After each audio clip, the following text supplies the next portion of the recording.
দিতেই হবে। তবে কেন? মনে করেন একটা বিল্ডিং করতেছে, ফাউন্ডেশন হইতাছে, তখনই আমরা যাই অ্যাটাক করতে হবে। যে আপনার মানে যাগো বিবেক নাই তাগো বিবেকে নাড়া দিতে হয়। তা আমরা আগে থেকে যাই কইতে হবে যে ভাই আপনি কি মেম্বার সাহেবের টাকাটা দিচ্ছেন, কিসের টাকা, এই যে বিল্ডিং যে করতেছেন ট্যাক্সটাকে দিব। এইটাই শহরে শহরে যা বিল্ডিং হয় তাহলে হোল্ডিং সেক্ট দেওয়া লাগে না? তা আমগো এলাকায় যে বিল্ডিং হইব ট্যাক্সটা কই? মানুষের বিবেক বলে আর কোনো জিনিস না। ও আর একটা জিনিস খেয়াল করছো, ইদানিং না লোকজন কিন্তু আমার সালাম দিচ্ছে না, কি করা যায়? আমার মনে হয় কি জানেন, প্রসারই তো প্রসার। হ্যাঁ, এ কথা আমি শুনছি। আমরা একটা কাম করি, আমরা এলাকায় মাইকিং করে দিই। আরে মাইকিং করলে তো হবে না, সব লোক কি মাইকিং শুনবে? অনেকে যে কানে হেডফোন লাগায় গান শোনে, সে তো মাইকিং শুনবে না, অন্য কোনো প্ল্যান করে। তাহলে পোস্টার করে দিই। আমার দেশের সব লোক কি শিক্ষিত নাকি? অশিক্ষিত লোক সে তো বুঝবে না কিসের পোস্টার। তাহলে একটা কাম করি, বিজ্ঞাপন বিজ্ঞাপন বানায়া ফেসবুকে পোস্টিং করে দেই। তাহলে দেখবেন যারা যারা বিজ্ঞাপনটা দেখবো, বিজ্ঞাপনের সারমর্ম থাকবো কি, বিজ্ঞাপনের সারমর্ম থাকবো যে আমগো এলাকার এই খাটা খালেক মেম্বারের সামনে হলেই প্রথমে সালাম দিবেন, মাথা নুয়ে সালাম দিতে হবে। সালাম যদি না দেন তাহলে দণ্ডনীয় অপরাধ। অবশ্যই, এবং এইটা মানে একটা রাষ্ট্রবিরোধী কাজ। অবশ্যই। এটা ঠিক আছে? এই এদিকে আসো, সালাম দাও না। এই তুমি ওর কলার এই যা দাঁড়াও, সালাম দিচ্ছি না। আচ্ছা, আপনাদের কত বুঝান লাগবে, আমরা কত বুঝান লাগবে? একটা মানে একটা সিনিয়র পারসন, একটা এমপি সাহেবের সামনে আপনারা দাঁড়াইছেন, আপনারা সালাম দেবেন না? আপনারা তো কথাই বলতেছেন, তো কথা বলে সালামটা কিভাবে দিব? আর এটা এমপি সাহেবের সামনে দাঁড়ায় আসসালামু আলাইকুম। ওয়ালাইকুম আসসালাম। এমপি সাহেব বুঝেন তো? বুঝতে পারিনি। এমপি মানে ঠিক হ্যাঁ। আছে। বিষয়টা হচ্ছে কি আফজল মিয়া, আমি কি জনগণের ভোটে পাশ করতে না? জনগণ তো আমার ভোট দিচ্ছে, তোমরাই তো ভোট দিয়ে পাশ করো। হ্যাঁ, এই এলাকার ভালো মন্দ সব টাকার দায়িত্ব কার? আপনার তা আমার যদি হয়, এই যে তোমার বোন তার স্বামীর বাড়িতে রাগ করে চলে আসছে, এটা ফয়সালা করার দায়িত্ব কার? আপনার তা আমার যদি হয় তাহলে আমার কাছে আসবা না, আমি আসলে তো একটা ফয়সালা করে দিতে পারি। আপনার কাছে আসলেই তো সমস্যা। কি সমস্যা খুলে কইতে হইব তো, সমস্যার সমাধান করার লাইগাই তো আমগো খালেক মেম্বার উপস্থিত আছে, ভবিষ্যৎ এমপি। ভবিষ্যৎ এমপি বুঝছি, কিন্তু ওনার কাছে আসলেই তো আমার পকেট খালি হয়ে যায়।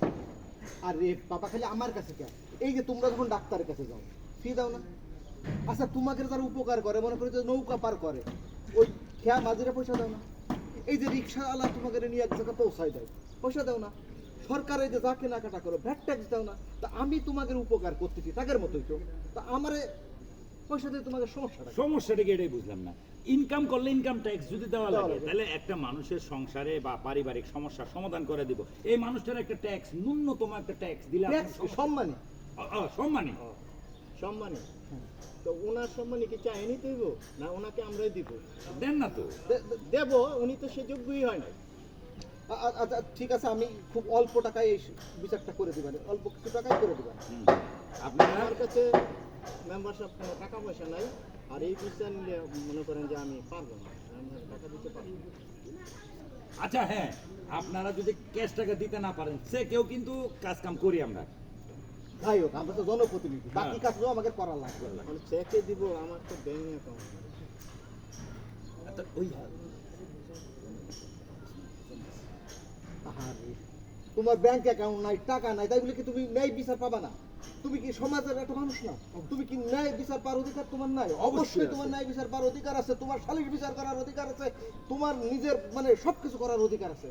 শুধু ছোট্ট একটা কাজ করতে হবে। তোমার বাড়ির পিছনে ওই যে পালানে জমিটুক আছে না, ওই আমার 5 শতক আর মন্টু মেয়ের 2 শতক লিখে দিলে হচ্ছে। আর এই এই ক্ষেত দিয়ে তো আমার সংসার চলে। আমি যদি আপনার 500 জায়গা লিখে দিই, তাহলে কিভাবে আমি চলবো? আমার সংসার চালাইতে হইব না? বোঝে না বাঙালি, সহজ কথাটা বোঝে না। ভাই আপনি একটু বুঝান, বা আপনি কিছু বলেন। আমি যে কথাটা বলতে চাচ্ছি আপনাকে, আসলে ওর যে সম্পত্তি করছেন না, আসলে যে সম্পত্তি ওর নামে নাই, আছে তো এর বাপের নামে। ওরে বাবা, বাপ জনপ্রতিনিধি মানে কি? পিতার বাপের মতো। সমান। হ্যাঁ। তা এক বাপের জমি আর এক বাপের লিখে দিবি। সমস্যা কোথায়? আরে ভাই, আপনি তো বুঝতে পারতেছেন না মেম্বার সাহেব, আমি কিভাবে নিব? আচ্ছা। আমার বাপে তো বলে যে এই সম্পদ আমি দিয়ে গেলাম, তো গো এই সম্পদ দিয়ে তারা সারা জীবন খাবি। এখনো আমি তো সারা জীবন খাবো, আমার তো লিখা দিই না। আচ্ছা, তা আপনার ঠিক যদি আছে মন্টু, হ্যাঁ, এটা আমি দেখুন না, এই আমার টাকা না দিয়ে শালির বিচার না করে তোমার বোন এই গ্রামে কিভাবে থাকে? কিভাবে থাকে? হ্যাঁ, যাও, এখন যাও। একটা সালাম দিয়ে যাও, সালাম। আসসালামু আলাইকুম। ভালো করে একটা সালাম দাও আমার। আসসালামু আলাইকুম। ওয়ালাইকুম আসসালাম, যাও। ঠিক আছে, এটা তারপরে বলতে হবে। মন্টু মিয়া, যাই বলুন, এই গ্রামের লোকজন কিন্তু এখন মুখের উপর কথা বলা শিখে গেছে, হুম। সালাম দেওয়া বন্ধ করে দিয়েছে। এইসব বিষয় কিন্তু সহ্য করা যাবে না। আচ্ছা, আপনি যে ওই সালিশের একটা হালখাতার কথা, ও ভালো কথা মনে করেছো। হ্যাঁ। আচ্ছা, আমি যে এই যে বিগত 3-4 বছর ধরে কত সালিশ করলাম বাকিতে, হ্যাঁ, এই সালিশির টাকা আজকে দেবো কালকে দেবো দেয় না। এই একটা সালাম দিয়ে যাও, যাও। ওয়ালাইকুম আসসালাম। দেখলে সালাম দিবা। হ্যাঁ, এই যে সালিশির কত টাকা বাকি